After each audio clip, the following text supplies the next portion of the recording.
தந்தை, மகன், தூய ஆவியின் பெயராலே ஆமேன்.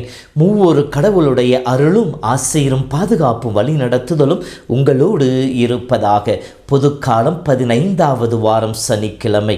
இயேசுவின் அன்பு சகோதர சகோதரிகளே, அன்னை மரியுடைய வணக்க நாளாகிய இந்த நாளிலே தாய் மரியுடைய வல்லமை மிக்க ஜெபத்தோடும் இறை அருளோடும் கூடிய வாழ்த்துக்களை உங்கள் ஒவ்வொருவருக்கும் பெருமகிழ்ச்சியோடு தெரிவித்துக் கொள்கிறேன். தாய்மரியின் வல்லமைமிக்க பரிந்துரையின் வழியாக இறைவன் இந்த நாளுக்கும் உங்களுக்கும் தேவையான எல்லா அருள் வரங்களை உங்கள் மீது நிறைவாய் பொழிந்து உங்கள் உள்ளமும் இல்லமும் மகிழ்ந்து சமாதானத்தில் நிலைத்திருக்க அருள் புரிவாராக. அன்பு சகோதர சகோதரிகளே, மனிதர்கள் நல்லவர்கள், எண்ணம் போல வாழ்வு, உள்ளத்தின் நிறைவே வாய்ப்பேசும் என்று சொல்லி நாம் கேள்விப்பட்டிருப்போம். நம் உள்ளத்தில் எழுகின்ற எண்ணங்களே சொற்களாக செயல்களாக வெளிப்படுகின்றன. அந்த செயல்களே நாம் நல்லவர்களா தீயவர்களா என்பதை இந்த உலகிற்கு எடுத்து காட்டக்கூடியதாக இருக்கின்றன. கனியை கொண்டு மரத்தை அறிவதை போல செயல்களை கொண்டே உங்களை மனிதர்கள் அறிந்து கொள்வார்கள் என்று சொல்லி இருக்கிறார் அல்லவா? நம் செயல்கள் எப்படிப்பட்டவையாக இருக்கின்றன? நம் உள்ளத்தில் எழுகின்ற எண்ணங்களை மையப்படுத்தியதாக இருக்கின்றன. பொதுவாக மனிதர்கள் நல்லவர்களாக வாழவே படைக்கப்பட்டிருக்கின்றோம். போல சொல்வது போல நன்மை செய்வதற்காகவே நாம் படைக்கப்பட்டிருக்கிறோம். கடவுளும் கிறிஸ்து வழியாக அந்த அருளை நம் மீது பொழிந்திருக்கின்ற சொல்லுகின்றார். கடவுளுடைய ஆவி நம்மிலே தங்கி இருப்பதினாலே நாம் நல்லவர்களாக வாழவே அழைக்கப்பட்டிருக்கின்றோம். எபேசியர் 1:4 நாம் தூயோராகவும் மாசற்றோராகவும் வாழ்வதற்காகவே கடவுள் நம்மை அழைத்திருக்கின்ற சொல்லப்படுகின்றது. ஏனெனில் அவருடைய ஆவியால் இயக்கப்படுகின்ற மனிதர்களாக இருக்கின்றோம். ஆனால் தீயவனுடைய கவர்ச்சியினாலும் தீயவனுடைய வஞ்சகத்தினாலும் மனித உள்ளம் தீமையை நோக்கி செல்வதாகவே இருக்கின்றது. நன்மையை விட தீமையை தேடுவதாக, ஒளியை விட இருளை தேடிச் செல்வதாகவே இருக்கின்றது. இப்படி இருளை தேடிச் செல்கின்ற தீமை செய்கின்ற மனிதனிலே கடவுளுடைய ஆவி தங்க போவதில்லை என்று சொல்லி தொடக்க நூல் 6:3 கடவுள் சொல்லுகின்றார். என் ஆவி தவறலைக்கும் மனதில் ஒருபோதும் தங்க போவதில்லை என்று சொல்லுகின்றார். அப்படி என்றால் ஆண்டவருடைய ஆவி நம்மிடமிருந்து வெளியேறுகின்ற பொழுது என்ன நடக்கும்? 1 சாமுவேல் புத்தகத்தில் சவுல் அரசனுக்கு ஏற்படுவதுதான். அலைக்கழிக்கப்படுகின்றான், அமைதி இழந்து போகின்றான், தீமையை தேடி சென்று செல்பவனாக இருக்கிறான். தனக்கு நன்மை செய்த தாவீதின் மீதும் பழி கொண்டு பொறாமை கொண்டு அவனை கொலை செய்ய தேடுபவனாக இருக்கிறான். இதுதான் தீச்செயல்.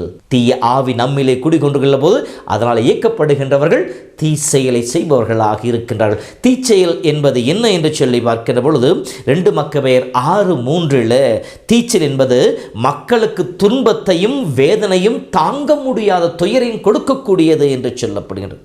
நமக்கல்ல, பிறருக்கு துன்பத்தையும் வேதனையும் கொடுக்கின்ற ஒவ்வொரு செயல்களும் தீச்செயல்கள் என்று சொல்லப்படுகின்றது. இந்த தீச்செயல்கள் என்ன என்று சொல்லி பார்க்கின்ற பொழுது மார்க்கு 7:22 தீச்செயல்களாக வஞ்சகம், காமவெறி, பொறாமை, பழிப்புரை, செருக்கு, மதிகேடு இவையெல்லாம் மனித உள்ளத்திலிருந்தே எண்ணங்களாக வெளிப்படுகின்றன என்று சொல்லப்படி இப்படி வெளிப்படுகின்ற எல்லா தீச்செயல்களும் பாவம் என்று சொல்லப்படுகின்றது.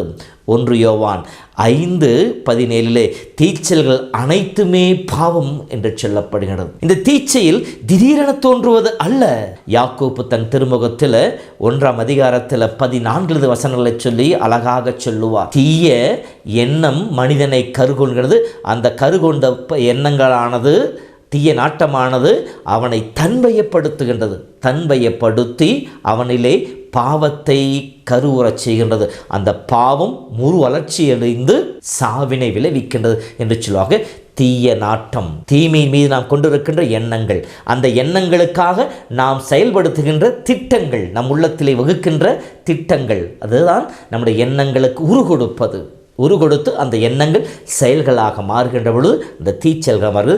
தீச்செயல்கள் ஒவ்வொன்றும் நமக்கு தீமையை, துன்பத்தை, வேதனையை நமக்கு தருவிக்கக்கூடியதாக இருக்கிறது.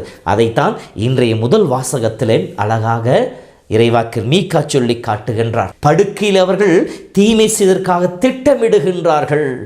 நாளை என்னென்ன தீமை செய்யலாம் என்று சொல்லி திட்டமிட்டு செயல்படுபவர்களாக இருக்கின்றார். தீமை செய்வதும் திட்டமிட்டு செய்கிறார். இதுதான் சாவான பாவம் என்பது.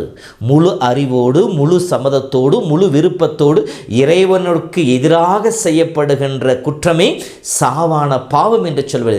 தீமை என்று தெரிந்தும் அதை செய்வது சாவான பாவம். இதோ அன்று வாழ்ந்த மக்கள் திட்டமிட்டு செய்கின்றார்கள். இப்படி திட்டமிடுகிறவர்கள் அடுத்த நாள் புலர்ந்ததும் அதை தன் கை வலிமையினால் அவர்கள் அதை செய்து முடிக்கின்றார்கள். திட்டமிட்டதை செய்து முடிக்கின்றார்கள். எப்படி?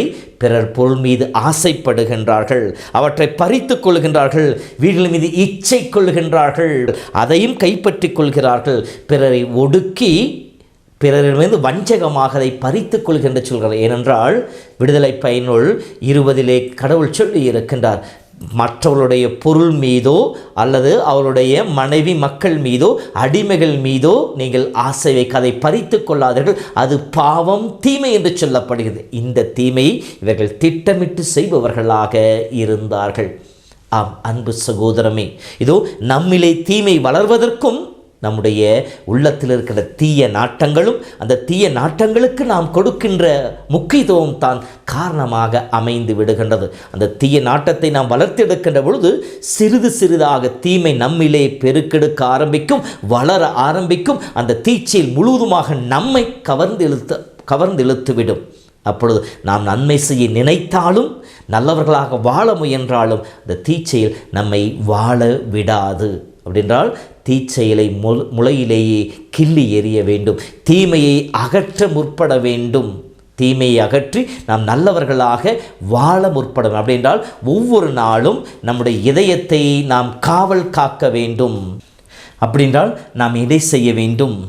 நீதிமொழிகள் 4:23 விழிப்பாயிருந்து உன் இதயத்தை காவல் செய், ஏனெனில் அதனின்று பிறப்பவையே உன் வாழ்க்கையின் போக்கையே உறுதி செய்யும் என்ற வார்த்தைக்கு ஏற்றார் போல நாம் நம்முடைய இதயத்தை ஒவ்வொரு நாளும் ஆய்ந்து அறிந்து நாம் தீமையை விலக்க வேண்டும். அதற்குத்தான் திருச்செவி நமக்கு கொடுத்திருக்கின்றது. ஒவ்வொரு நாள் தூங்க செல்வதற்கு முன்னால் நம்முடைய உள்ளத்தை ஆய்ந்து பார்த்து நான் இன்று செய்த செயல்கள் என்னென்ன தீமைகளை செய்தேன், என்னென்ன நன்மைகளை செய்தேன் என்று சொல்லி அலசி ஆய்ந்து தீமைகளுக்காக கடவுளும் மன்னிப்பையும், நன்மை செய்தால் கடவுளுக்கு நன்றியும், தீமைகளிலிருந்து வெளிவருவதற்கான என்னுடைய அருளையும் கேட்டு மன்றாடுபவர்களாக நாம் இருக்க வேண்டும். இறைவன் நம் ஒவ்வொருவரையும் ஆசீர்வதிப்பாராக. ஆண்டவர் உங்களோடு இருப்பாராக. எல்லாம் வல்ல இறைவன் தந்தை, மகன், தூய ஆவியின் பெயராலே ஆமேன்.